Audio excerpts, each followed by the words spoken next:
కొన్ని రోజులు మా మధ్య ఉన్నందుకే మీ చెల్లెళ్ల మీద ఎంతో ప్రేమ పెంచుకున్నాం. అలాంటి బంగారం లాంటి పిల్లల్ని ఎంత దారుణంగా చంపేశారా దుర్మార్గులు. చావు బతుకుల్లో ఉన్న రోగి మా దగ్గరకు వచ్చినప్పుడు చివరి దాకా పోరాడి ఏ రకంగానైనా బతికించడానికి ప్రయత్నిస్తాం. అలాగే మనకి న్యాయం దొరకనప్పుడు ఏ మార్గంలోనైనా సరే చివరి దాకా మనమందరం పోరాడాలి. అన్నా నువ్వు అను, వాళ్ళందరంతా చూస్తాం. ఆగండి. ఇంకా మీరు మా చెల్లెళ్ళ మీద చూపిస్తున్న ఆదరాభిమానాలకి కృతజ్ఞుణ్ణి. మీ అందరి అండదండలు ఉంటే చాలు. ఆ దుర్మార్గుల్ని హతమార్చడానికి మీ బంగారు భవిష్యత్తు నాశనం చేసుకోవద్దు. వాళ్ళ సంగతి నేనే చూసుకుంటాను. మీరేం చేసినా మా అందరి సపోర్ట్ మీకు ఉంటుంది సార్.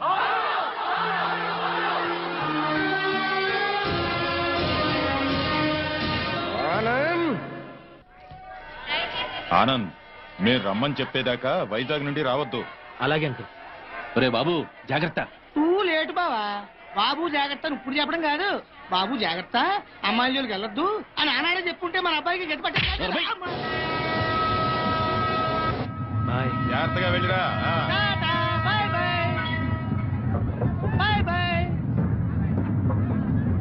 క్లబ్కి వెళ్దాం. అది కాదు బావా. బావా ఏంట్రా? సద్దాం హుస్సేన్ పారిపోయి ఎక్కడో బొక్కడో దాక్కున్నాడు. అయినా అమెరికా వాడు పట్టేశారు. నీ కొడుకు బతుకు అంతే ఆ స్వామి చేతిలో. నోరు తెరిస్తే కదా పీకుతున్నావు. ఇప్పుడేం పీక్కుంటా? పిలిచి మాట్లాడవేంట్రా పిచ్చి మీద. హలో, స్టేషన్ మాస్టర్ అండి? ఎస్. 3వ ప్లాట్ఫామ్ మీద నుంచి బయలుదేరిన విశాఖ ఎక్స్ప్రెస్ లో నక్సల్స్ బాంబు పెట్టారు సార్. వాట్? అవును sir. Hello Moulali. Hello Moula Ali.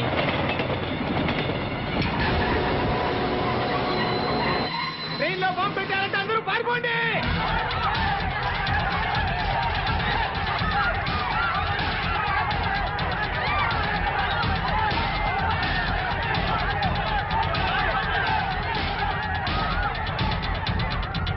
బాబు ఏమైంది? ట్రైన్ లో బాంబు పెట్టారంటండి. బాంబా?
Come on, hurry up. Come on, quick.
Raghu, yes sir.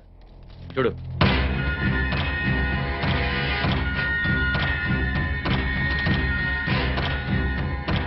Sir Anand చచ్చిపోయాడు సార్. ఏమిటి సార్ అలా చూస్తున్నారు? మర్డర్ అయిపోయాడు సార్, మర్డరు. Arrest them. ఈ హత్య చేసింది మీరేనా? మాకంత అయోమయంగా ఉంది సార్. ఇక్కడ ఎవరేం మాట్లాడుతున్నారో మాకు అర్థం కావట్లేదు. మా అంతటా మేము పోలీస్ స్టేషన్ కి వెళ్లి చూసింది చూసినట్టు సాక్ష్యం చెప్పడానికి కోర్టుకు వస్తే సాక్ష్యమా? దేని గురించి సార్? ఆనంద్ హత్య గురించి సార్. నా చెల్లెళ్ళు సీతా గీత. ఆ సీతాగీత ఉన్నారో పారిపోయారో లేచిపోయారో వాళ్ళని పట్టుకుని. ఆగండి సార్. ఆనంద్ని మా చెల్లెళ్ళు చంపటం మా కళ్ళారా మేమిద్దరం చూశాం సార్. ఆ సాక్ష్యం చెబుదామని మేమిద్దరం ఇక్కడికి వస్తే ఇదేమిటి సార్, అతి క్రూరంగా అతి దారుణంగా మేమే చంపామంటున్నారు. మీరే న్యాయం చెప్పండి సారు. అబద్ధం సార్. సీతాగీతలు చంపడం ఏమిటి? వాళ్ళు చంపే ఛాన్సే లేదు. ఎందుకు లేదు అంటే మా చెల్లెళ్ళు సీతా గీత బ్రతికిలేరా? బతుకున్నారో బదాన పడ్డారో నాకేం తెలుసు? తెలియకపోతే నోరు మూసుకోండి. Objection sir. ఒక సిన్సియర్ లాయర్ని పెట్టుకుని కోర్టులో నోరు మూసుకోమన్నా నేరం. మిస్టర్, అయ్యా మీరు గౌరవంగా మాట్లాడండి. హాయ్, మేం పల్లెటూరులో అండి. కోర్టులో ఎలా మాట్లాడాలో తెలియక కాస్త నోరు జారామండి. It's all right. అయ్యా లాయర్ గారు, ఇది కోర్టు కాబట్టి బ్రతికిపోయావు. ఇదే బయట అయితే నరికి పారేసేవాడిని. అయ్యా జడ్జి గారు, లాయర్ గారికి సారీ చెప్పానండి. చెప్పాడు సార్. Okay okay. మీరు చూసినంత చెప్పండి. మా చెల్లెళ్ళు ఇద్దరు రైల్వే స్టేషన్ లో రైలు ఎక్కడం చూసామండి. ఆదరాబాదరాగా మేమిద్దరం వెళ్లి రైలు ఎక్కామండి. ఊరు బయటకు వెళ్ళిన తర్వాత రైలు ఆపి ఆ అబ్బాయిని అతి దారుణంగా చంపారండి. చంపేసి పారిపోతుంటే జరిగిందేదో జరిగిపోయింది, తిరిగి రమ్మని చెప్పావు సార్. మేం రావు, చంపాల్సిన వాళ్ళందరి చంపేసి గాని మీ దగ్గరికి రావని చెప్పి వెళ్ళిపోయారండి. ఎక్కడికి వెళ్తున్నారమ్మా అని మా ఆవిడ అడిగితే మా అన్న దగ్గరికి అని చెప్పారండి. అన్నా అన్న ఈ మాట విన్నారు కదా? Note this point sir. Lawyer గారు, అన్నంటే ఈ అన్న కాదండి. మరి ఏ అన్న సార్? అడవిలో అన్న. ఆ అన్న దగ్గరే ఉంటాం. అక్కడికైతే ఎవరూ రారు. ఆ అన్నే మాకు అండ, ఆ అన్నే మాకు కొండ అని అన్నారండి. ఎవరు బాబు ఆ కొండ? అదేనండి, మీలా పొడుగ్గా నల్లగా పరమ నీచంగా ఉంటాడండి. నల్లగా పొడుగ్గా నీచంగానా? ఎవరా పెద్ద మనిషి? వాడు పెద్ద మనిషి కాదండి, పెద్ద ఎదవ. వీరప్పను, మీసాల వీరప్పను.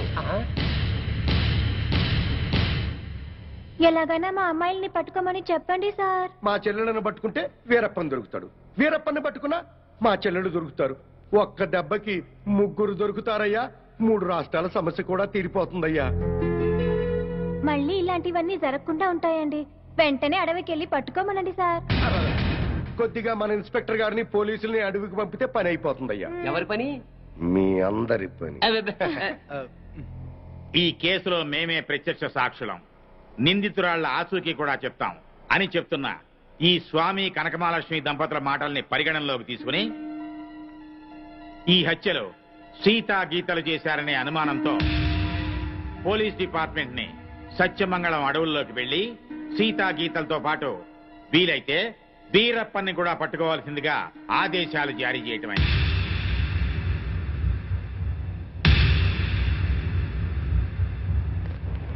ఇన్స్పెక్టర్ గారు, ఏంటయ్యా? కాస్త మంచి రోజు చూసుకుని చెప్తారా అండి? దేనికి? అదే అన్నయ్య గారు, వీరప్పనున్నాడే అతనుండే అడవిలోకి బయలుదేరడానికి వస్తామండి. వెళ్ళొస్తామండి. ఇన్స్పెక్టర్ గారు, డౌట్ లేదు, వీళ్ళిద్దరూ మనకి టెండర్ పెట్టారు. ఈరప్పన గాడికి మనం దొరికిపోయినట్టే. షడప్. బస్సు దిగొచ్చారు కదా అనుకున్నాను. నల్లకోటనే దడదడలాడిస్తున్నారు.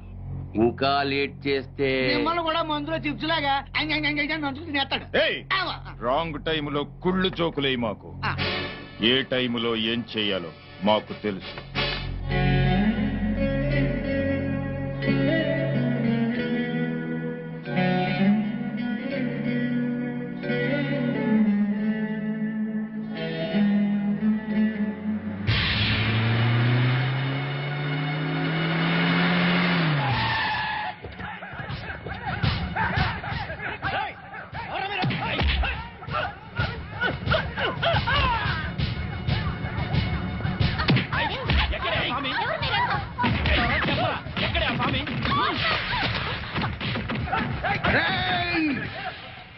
నన్ను చంపడానికి వచ్చి ఆడబడుచుల మీద చేయి చేసుకుంటారా చవట్టల్లారా? మీలో మీలో మీలో కలేజా ఎవరికున్నా సరే నన్నట్టుకోండిరా.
ఎవడ్రా మిమ్మల్ని పంపింది? బాపినీడు. బాపినీడు స్పీకింగ్. ఇక నువ్వు స్పీకటానికి ఉండవురా. రెచ్చిపోకు. ఈ రోజు రాత్రి 10 గంటలకు నీ క్లబ్బులోనే నిన్ను హతమారుస్తాను. ఎవడ్రా మాట్లాడేది? స్వామిని.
నన్ను చంపొద్దండి. మా ఊరికి వెళ్ళిపోతాం, మా అన్నయ్య దగ్గరికి వెళ్ళిపోతాం.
సార్, ఈ హత్య ఎలా జరుగుతుందంటారు? ఇప్పుడేగా వచ్చాం, ఎంక్వైరీ చేద్దాం. కోటేశ్వరరావు గారు, మీరేం కంగారు పడకండి, మనం పోలీస్ సెక్యూరిటీ పెట్టించుకుందాం. పోలీసులు ముఖ్యమంత్రిని కాపాడడానికి నాన్న పాటలు పడతా ఉంటే ఇంక మిమ్మల్ని ఏం కాపాడతారండి? కరెక్ట్ గా చెప్పావురా బామ్మర్ది.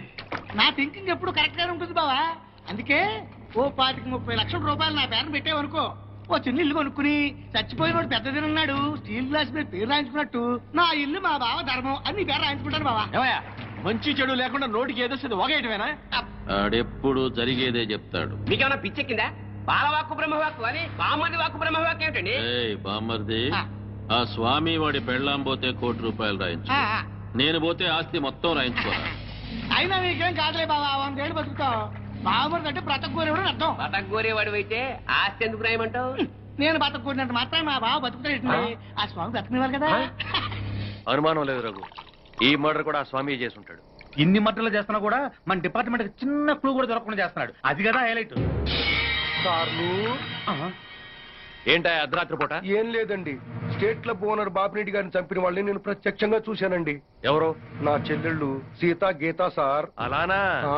ఎలా చంపారు సార్ తమరి చెల్లెళ్ళు? రోట్లో కందిపప్పుని రోకలితో దంచినట్టు దంచి నీళ్ళల్లో ముంచి చంపేశారు సార్. అబ్బా, మీ చెల్లెళ్ళకి సపోర్ట్ గా ఆ వీరప్పన్ కూడా వచ్చాడా సార్? వీరప్పన్ రాబట్టే కదా సార్ మా చెల్లెలను పట్టుకోలేకపోయాను. అవునా? తుపాకీతో భయపెట్టాడా సార్? లేదండి, ఏనుగు దంతంతో పొడుస్తానికి వచ్చాడు సార్. ఏంట్రా నువ్వు పోలీసులతో ఆడుకుంటావురా? జడ్జి గారు, జడ్జి గారు, ఈ సమాజంలో న్యాయం జరగదా? న్యాయం చేతులు ఎంత పొడవైనా సాగుతాయంటారు. మరి అదే నిజమైతే ఈ రోజు స్టేట్ క్లబ్ ఓనర్ హత్య జరిగేది కాదు కదా అంటున్నాడయ్యా స్వామి. సార్, ఏమి సార్ అయ్యా, మీరు ఆ రోజే అడవికెళ్ళి అతని చెల్లెళ్ళని పట్టుకుని ఉంటే ఈ రోజు ఈ మర్డర్ జరిగేదా? జరిగేది కాదు సార్. అంటే స్వామి చెప్పినట్టు మీరు డ్యూటీ చేయకుండా తప్పతాగి పడుకుంటున్నారు అన్నది నిజం అన్నమాట. Sorry sir. I don't want your explanations. మీరు ఈ రోజే సత్యమంగళం అడవులకు బయలుదేరి వెంటనే సీతా గీతల్ని పట్టుకోండి, వీలైతే వీరప్పని కూడా. ఓకే సార్, ఈ రోజే బయలుదేరుతాం సార్. ఓకే. నీ ప్లాన్ నాకు తెలుసు అని నువ్వు జడ్జి గారికి ఫోన్ చేసి మమ్మల్ని అడవికి పంపించి నువ్వు కోటేశ్వరకు చెక్ పెట్టాలనే కదా? సార్, జగ్బాస్ గారు వచ్చేస్తున్నాడు. Welcome sir. సడన్ గా ఈ ఎఫెక్ట్ ఏంటి? మా బాస్ మీ అకౌంట్ ఓపెన్ చేయడానికి ఒప్పుకున్నారు. ఒప్పుకోక చేస్తాడా?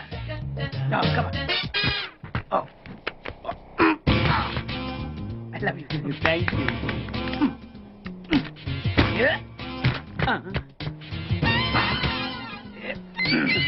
అయ్యి బాబోయ్, 2 కోట్లు. ఈ కోట్లు బాడీ మీద వేసుకోవడానికి పనికి వస్తాయేమో కానీ ఆ డీలో వేయడానికి పనికి.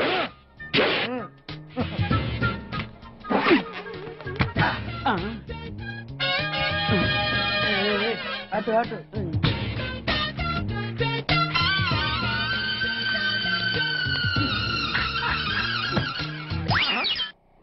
$10 ఈ 10 పైసలు ఆర్డీ చేయాలి. 10 పైసలు ఆర్డీలో వేయటం ఏంటయ్యా? ఏ 10 పైసలు డబ్బులు కాదా? ఈ 10 పైసలతో 4 వేరుశనగ పప్పులు వస్తాయి. ఈ 10 పైసలతో 2 5 పైసలు బిల్లులు వస్తాయి. ఈ డైలాగ్ ఎక్కడో విన్నట్టుంది. విన్నట్టు కాదు, నువ్వే అన్నావు. బాగా గుర్తు తెచ్చుకో. బంజారా హిల్స్, రోడ్ నెంబర్ 6, చెట్టు నెంబర్ 16. అయ్యా అయ్యా, ధర్మ ధర్మం చేయండి అయ్యా బాబయ్య ధర్మం చేయి బాబు ఆగు. వెతికయ్యా నిమ్మలకి వెతికయ్యా కింది జేబులో చూడయ్యా నోటు చూడయ్యా అయ్యా దీంట్లో చూడయ్యా 50 రూపాయలు అయ్యా తీసుకో. 10 పైసలా ఏం 10 పైసలు పైసలు కాదా? 10 పైసలు పెడితే 4 వేరుశనగ పప్పులు వస్తాయి. 10 పైసలు పెడితే 2 5 పైసలు బిళ్ళలు వస్తాయి.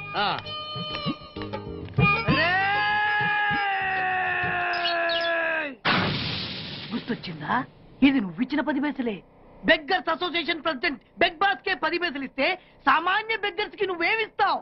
అయ్యగారు ధర్మం చేయండి అయ్యగారు. అరే నా నెల జీతం వాడికి ధర్మం చేయాలి. Very good.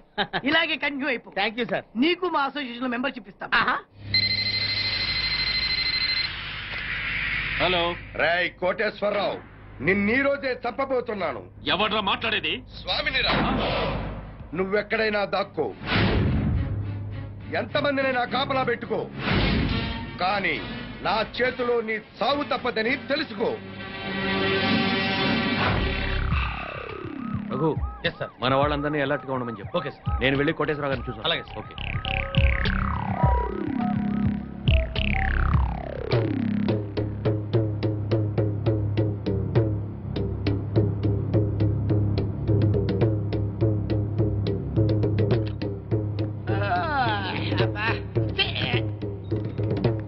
ఏంటి బాబా అర్ధరాత్రి మధ్యలో తరువు? నువ్వు పడుకోవు, ఎవరిని పడుకోనివ్వు. అయినా నువ్వు మధ్యలో వాయించినంత మాత్రాన ఆ స్వామి రావడం మానేస్తాడా? ఆ స్వామి గారు నెరవేరకుండా పోద్దా? ఇదిగా ఎందుకు వచ్చింది తిప్పలు గాని నా మాటిని 4 పెద్దలేసుకు పడుకో. హాయిగా మధ్యలోనే బామ్మర్ది, ఆడు నన్ను చంపడం కాదురా, ఇప్పుడు నేనే నిన్ను చంపుతాను. నీ మంచి కోసం చెప్తుంటే నా మీద కాకేస్తావు బాబు నువ్వు. ఎలాగూ నీ దరుగు దెబ్బకి ఇంక నిద్ర పట్టదు గాని ఆ వ్యాట్ సిస్టమ్ బ్యాట్ ఎక్కడ పెట్టావు? నీ యబ్బ.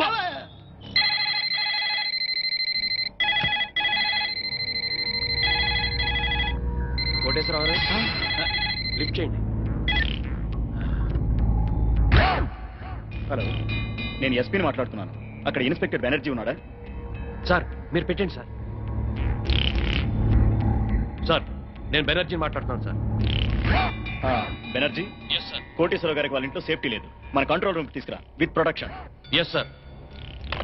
సార్ మా ఎస్పీ గారు మిమ్మల్ని మా కస్టడీలో ఉంచమని ఆర్డర్ వేశారండి. వెళ్దాం పదండి. రఘు సార్, అందరిని ఫాలో అవ్వమని చెప్పు. Come on take. Yes sir. Constable రండి, ఫాలో మీ. మీరు ఎక్కండి సార్. త్వరగా.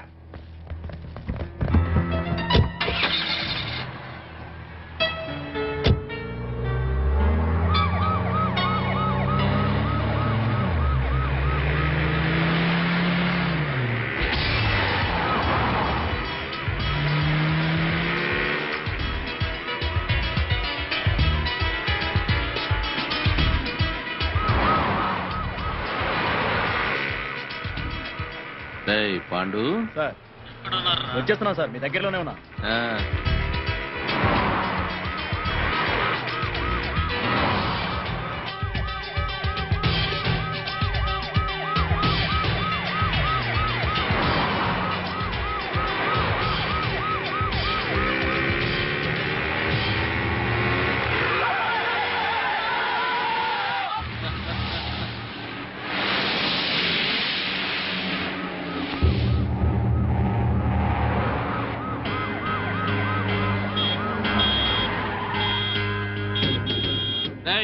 ఏమిట్రా రోడ్డు గడ్డం కాపావు? ఆపలేదు సార్, ఆగిపోయింది.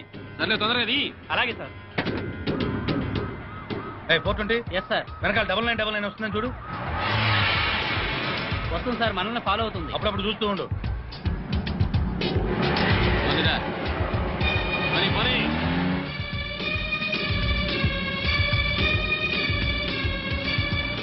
ఏమైపోయిందిరా పోలీస్ జీపు? కనపడదే? అదే అర్థం కావట్లేదు సార్. పోలీసులు ఎవరు కనపడలేదురా? ఏమైపోయారు?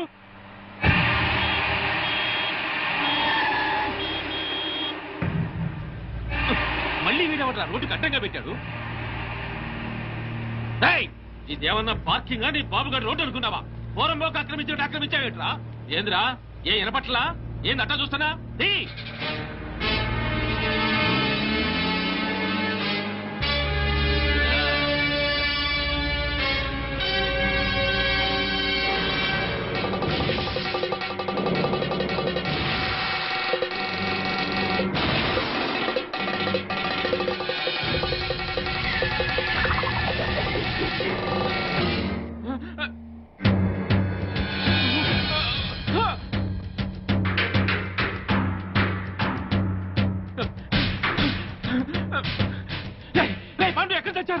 నా వెనకాల ఫాలో అవ్వమని చెప్పాను కదా. మీకోసమే వెతుకున్నా సార్.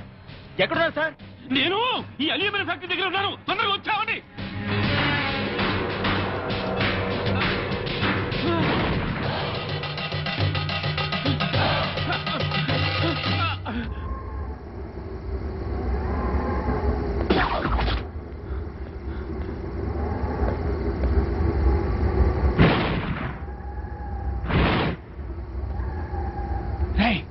ఎక్కడున్నారా?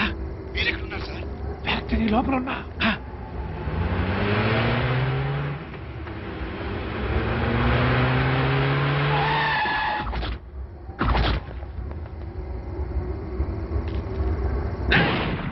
స్వామి, నువ్వు మాస్టర్ ప్లాన్ వేసి పోలీసుల్ని మధ్యలో మాయం చేస్తావని తెలిస్తే నా ఏర్పాట్లలో నేనున్నా.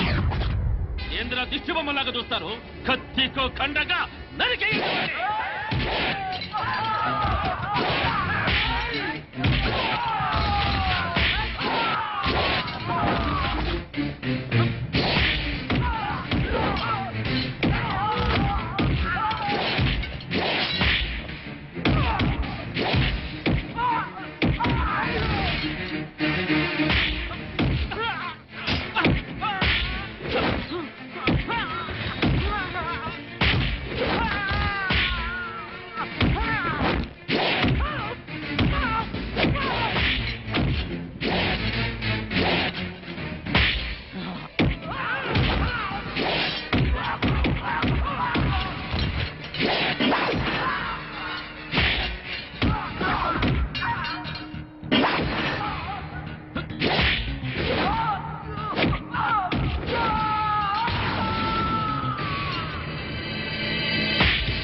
నెక్స్ట్ గ్యారంటీగా తప్పేది నన్నే.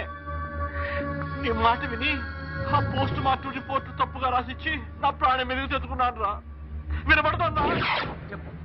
ఇప్పుడు నన్ను కాపాడవలసిన బాధ్యత కూడా నీ మీద ఉన్నవరే ఉమాపతి. నన్ను కాపాడరా. అరేరా, ఇప్పటిదాకా ఈ కేసులో నా మాట విన్నావు కాబట్టి ఇప్పుడు కూడా నా మాట విని వెంటనే వెళ్ళి ప్రెస్ మీట్ పెట్టు. ప్రెస్ మీటా? ప్రెస్ మీట్ ఏమిట్రా? నేనిచ్చిన పోస్ట్ మార్టం రిపోర్ట్ కరెక్ట్ అయింది కాదు, మిస్టేకన్ ఐడెంటిటీ అని చెప్తే మన వాళ్ళని మర్డర్ చేసిన కేసులన్నీ ఆ మొగుడు పెళ్ళాల మీదకి రావాలంటే చనిపోయింది సీతా గీతలను రుజువు చేస్తే చాలరా. వెంటనే వాళ్ళ లోపల మిస్టేకన్ ఐడెంటిటీ మూలంగా పోస్ట్ మార్టం రిపోర్ట్ విషయంలో పెద్ద పొరపాటే జరిగిపోయింది. నర్సాపూర్ ఫారెస్ట్ లో హత్యగాయింపబడింది 35 సంవత్సరాలున్న ఆడవాడు కాదు, 17-18 సంవత్సరాలున్న ఆడపిల్లలు. అయితే చనిపోయింది మెడిసిన్ స్టూడెంట్ సీతాగీతలు అయి ఉంటారా సార్? 100%, 100కి 100 చనిపోయింది సీతాగీతలే. No doubt about it. నా వలన జరిగిన ఈ పొరపాటును క్షమించమని ప్రజలు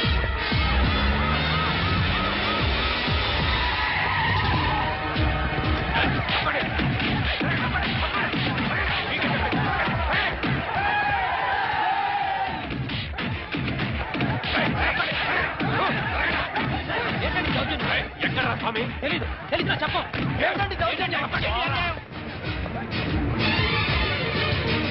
ఎక్కడే నీ మొగుడు? తెలీదు. ఇన్స్పెక్టర్ నోర్మై, పోలీసులతో కోర్టుతో ఆడుకుంది చాలు. ప్రెస్ మీట్ లో డాక్టర్ అంతా చెప్పాడు. మర్యాదగా స్వామిని అప్పగించారా సరే సరే, లేకపోతే మీ ప్రాణాలు తప్ప అన్ని పోతాయి. బ్రహ్మాండంగా ఉందా నీ ఐడియా? పోలీసులు ఈ పాటికి ఆ స్వామి గారిని అరెస్ట్ చేసి బొక్కలో వేసి ఎరగుమ్ముతుంటారనుకో. మరేంటనుకున్నావు, మనది క్రిమినల్ బ్రెయిన్.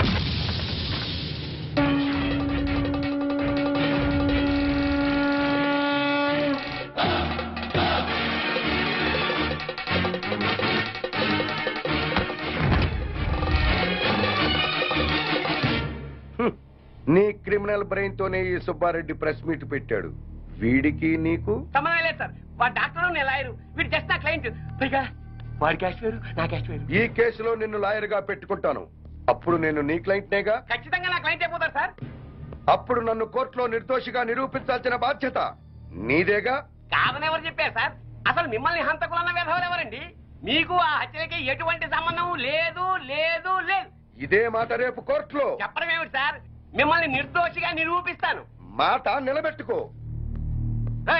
దిగారు మెట్ల కింద. వాడిని నువ్వు బయటికి తీసుకురావడం ఏమిటిరా?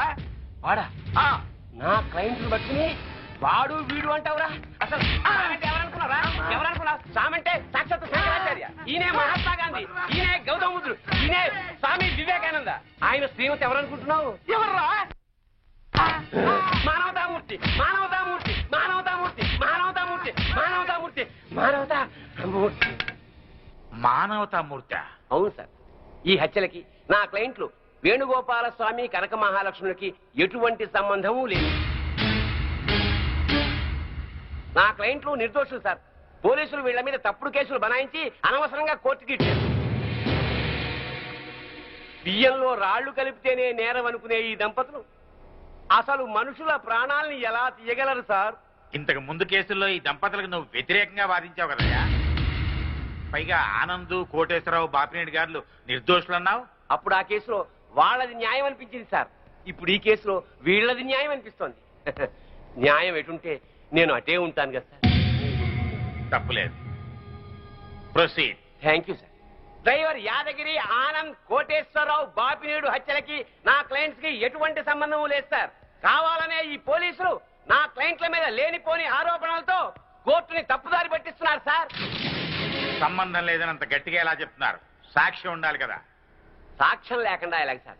అసలు కోర్టు వారికి కావాల్సిందే అది కదా. నమస్కారం సార్. ఇంతకు ముందు సీతాగీతల హత్య కేసులో పోస్ట్ మార్టం రిపోర్ట్ ఇచ్చిన డాక్టర్ నేనే సార్. ఆయన ఆ డెడ్ బాడీ సీతాగీతలవి కావని, 35 ఏళ్ల వయసున్న వేరే ఆడవాళ్ళవని ఇదే కోర్టులో రిపోర్ట్ సబ్మిట్ చేశాను సార్. ఆ డెడ్ బాడీ సీతాగీతలవి కావని చెప్పడానికి వచ్చాను సార్. ఏమిటయ్యా, నీ వల్లే కదా ఈ కేసు మళ్ళీ మోసుకొచ్చింది. చనిపోయింది 35 ఏళ్ల వయసున్న వాళ్ళు కాదు, 18 ఏళ్ల వయసున్న వాళ్ళు అని నిన్న ప్రెస్కి నువ్వే కదా చెప్పావు. చెప్పాను సార్. అలా చెప్పాల్సి వచ్చింది సార్. ఈ పోలీసులు నన్ను కొట్టి చిత్రహింసలు పెట్టి ఆ రకంగా చెప్పించారు సార్. కావాలంటే చూడండి సార్. చూడండి సార్, చూడండి సార్, ఎలా కొట్టారో చూడండి సార్. సార్ ఆయన చెప్పేదంతా అబద్ధం సార్. మాకేం తెలీదు. కొట్టామని ఎప్పుడైనా ఒప్పుకున్నారా మీరు?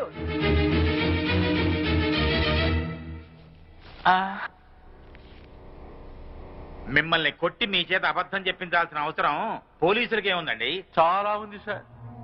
మీరేమో నేరస్తులైన సీతాగీతల్ని పట్టుకోమని పోలీసుల మీద ఒత్తిడి చేస్తున్నారు.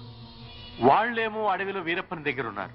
ఈ పోలీసులకు అడవిలో ఉన్న వీరప్పన్ దగ్గరికి వెళ్ళడానికి ధైర్యం చాలక, ఇటు మీకు ఏం చెప్పలేక, మధ్యలో నన్ను నానా చిత్రహింసలు పెట్టి ఆ చనిపోయిన వాళ్లే సీతా గీతలని నా చేత తప్పుడు రిపోర్ట్ చెప్పించారు సార్. ఐఎమ్ సారీ సార్, క్షమించండి సార్.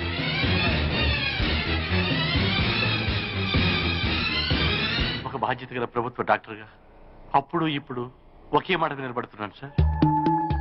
కోర్టు ముందు ప్రవేశపెట్టిన డాక్టర్ గారి సాక్ష్యాన్ని పరిగణనలోకి తీసుకుని కోర్టుని తప్పుదారి పట్టించిన ఈ ఇన్స్పెక్టర్ మీద, ఎస్ఐ మీద చర్యలు తీసుకుంటూ అమాయకులైన నా క్లయింట్లకి న్యాయం జరిపించవలసిందిగా కోర్టు వారిని సవినయంగా కోరుకుంది.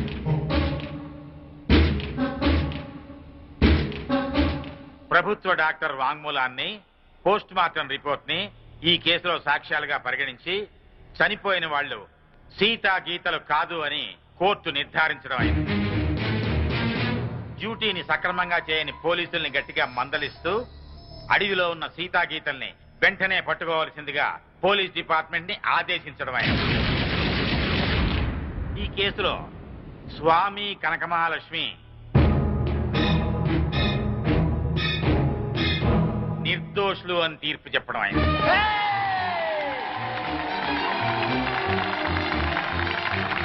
ఆగండి ఆగండి ఆగండి.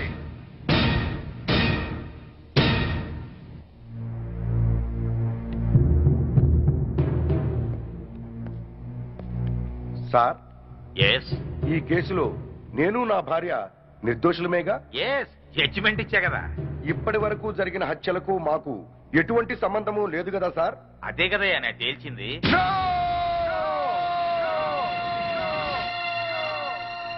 ఆ భగవంతుని సాక్షిగా, ఈ న్యాయస్థానం సాక్షిగా అసలు నిజం చెప్తున్నాను సార్. ఈ హత్యలన్నీ నేనే చేశాను.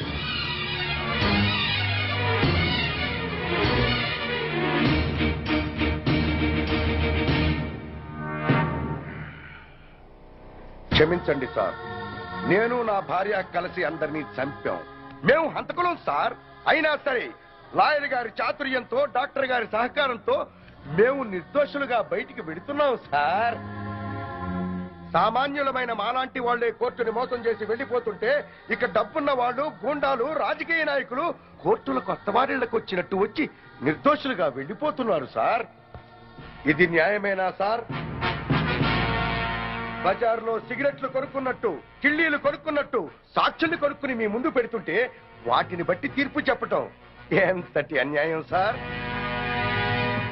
ఈ న్యాయస్థానంలో తప్పు చేసిన వాడికి శిక్ష పడుతుందనే భయమే ఉంటే ఆ దుర్మార్గులు నా చెల్లెల్ని ఇంత కిరాతకంగా చంపేవాడు కాదు సార్. నేను చేస్తున్న ఈ న్యాయ పోరాటం నా చెల్లెళ్ళ గురించి కాదు సార్.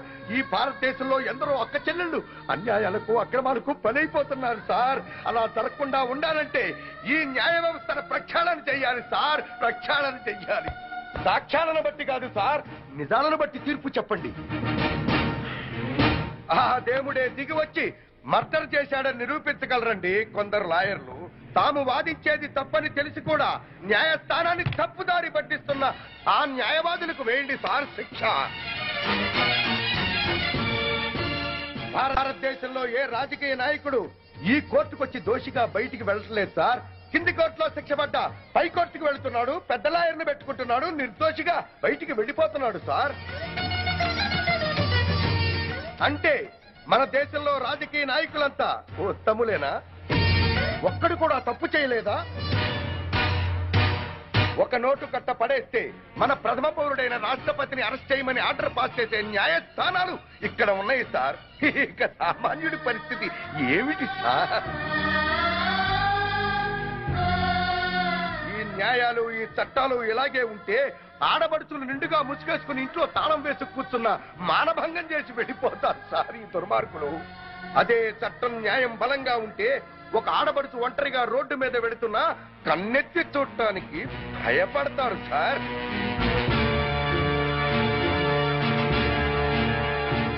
మీ ఐపీసీలో అచ్చు తప్పులు కాదు సార్, కొన్ని అచ్చంగా మాత్రమే ఉన్నాయి. చిన్న పిల్లలు చదివే పాఠ్య పుస్తకాల్లో అచ్చు తప్పులు ఉంటే అదేదో పెద్ద తప్పుగా భావించి వెంటనే వాటిని సరిచేస్తున్నారే.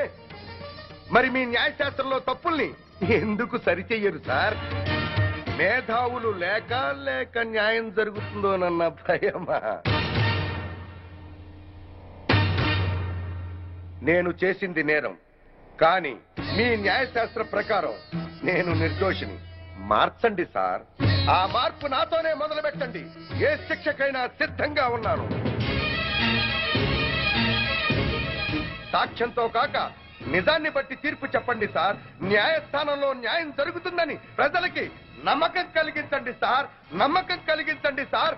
నమ్మకం కలిగించండి.